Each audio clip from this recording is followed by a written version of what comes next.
A young man approached a Zen master, his face clouded with guilt and self-doubt. "Master," he said, "I have made many mistakes in my life, and I can't seem to let go of them. I blame myself constantly for the things I've done wrong. How can I move forward when I am stuck in this cycle of regret?" The Zen master, sitting calmly by a quiet stream, nodded and motioned for the young man to sit beside him. "Tell me," the master said, "if you were holding a heavy stone in your hand, what would happen if you kept holding it for too long?" The young man looked at the master, confused. "My hand would start to ache, and the stone would become unbearable to hold." The Zen master smiled gently. "And what would you do when the pain became too much?" "I would put the stone down," the young man answered. "Exactly," the master said. "Now, think of your self-blame as that heavy stone. You hold on to your mistakes, allowing them to weigh you down.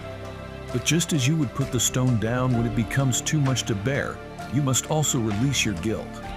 Holding on to your past mistakes does not make you any wiser or stronger. It only causes you pain." The young man thought for a moment. "But how do I let go? The guilt feels like a part of me, and I can't seem to stop feeling responsible for my actions." The Zen master gazed at the stream flowing peacefully beside them. "Imagine the water in this stream," he said.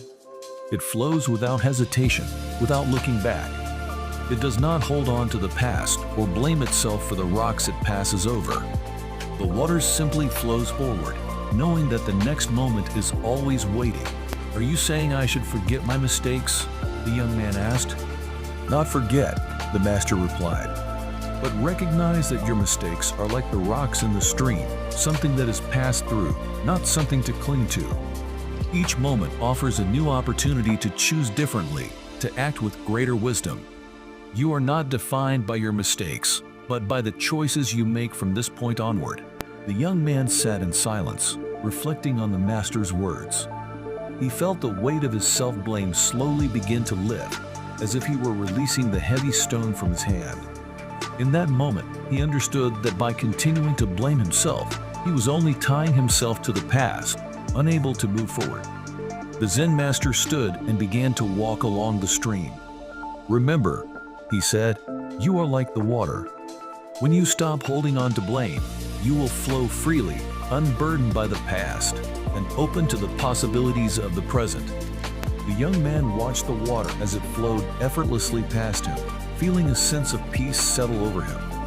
Thank you for joining us on this journey of mindfulness and serenity.